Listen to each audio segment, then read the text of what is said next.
Alors aujourd'hui nous allons corriger le 69 page 307 par rapport aux équations paramétriques de droite dans l'espace. Donc chaque fois que vous avez une expression de ce genre, ça sera une équation paramétrique de droite. Alors on peut déjà voir que cette droite, elle passe par un point A, et un point A que vous allez pouvoir trouver de plein de façons possibles. C'est en remplaçant une valeur pour t qui est le paramètre que vous allez trouver un point. Le plus facile, c'est de remplacer t par 0. Et donc, si vous remplacez t par 0, vous avez que la droite passe par le point de coordonnées 1, 1, 2. Mais en vrai, vous auriez pu aussi prendre une autre valeur de t. Donc là, j'avais pris t égale 0, mais j'aurais pu prendre une autre valeur du paramètre, t égale 1, et si je remplace 1 moins 1, 0, 1 moins 1, 0, 2 plus 1, 3. Donc cette droite que je cherche, ça peut être la droite AB. Ça, c'est la première chose que l'on a. Ou on pourrait dire que la droite que je cherche, c'est la droite qui passe par le point A et qui a un vecteur directeur. Alors comment vous allez trouver le vecteur directeur?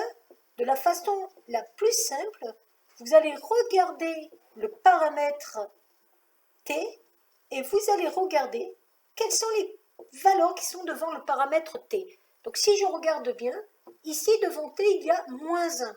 Donc première coordonnée pour le vecteur directeur, moins 1. Ici il y a moins 1 devant t. Donc moins 1. Et ici il y a 1 devant t. Donc on peut très bien caractériser la droite comme étant la droite qui passe par le point A et qui a pour vecteur directeur U de coordonnées moins 1, moins 1, 1. Ou on peut très bien caractériser la droite comme étant la droite AB, où AB sont des points définis. Alors on vous demande de tracer la droite. Alors on peut déjà tracer la droite en traçant les deux points A et B.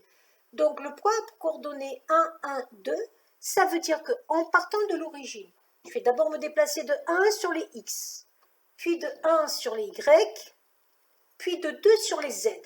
Donc pour me déplacer de 2 sur le Z, je suis obligé de suivre exactement ceci. Donc là, je vais avoir le point A. Donc 1 sur les X, 1 sur les Y, 2 sur les Z. En vrai, le point A, il est vers vous. Même si là, on a l'impression qu'il est dans le plan du tableau.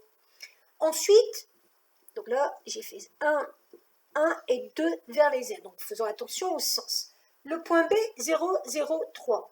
0 sur les X, 0 sur les Y, 3 sur les Z. Donc 1, 2, 3. Donc le point B, il est pile sur l'axe OZ.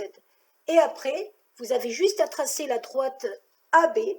Alors pareil, on a l'impression que cette droite, si je la dessine, elle est confondue avec la droite OZ. En vrai, c'est qu'une impression, c'est une illusion d'optique, elle n'est pas confondue avec la droite OZ. Deuxième possibilité, c'est que vous n'avez pas calculé le point B et vous voulez tous tracer la droite A, qui passe par A, qui a pour vecteur directeur moins 1, moins 1, 1. Donc on va déjà partir de A. Donc A, on l'avait caractérisé, il était ici. À partir du point A, on va faire le vecteur directeur. Donc le vecteur directeur, c'était moins 1 sur les X. Donc je me déplace de moins 1 sur les X. C'était moins 1 sur les Y, moins 1 sur les Y. Et c'était 1 sur les Z. 1 sur les Z. Et vous voyez qu'ici, il y a un vecteur ici qui se forme, qui est le vecteur U, qui est donc le vecteur directeur de la droite D que nous cherchons. Voilà.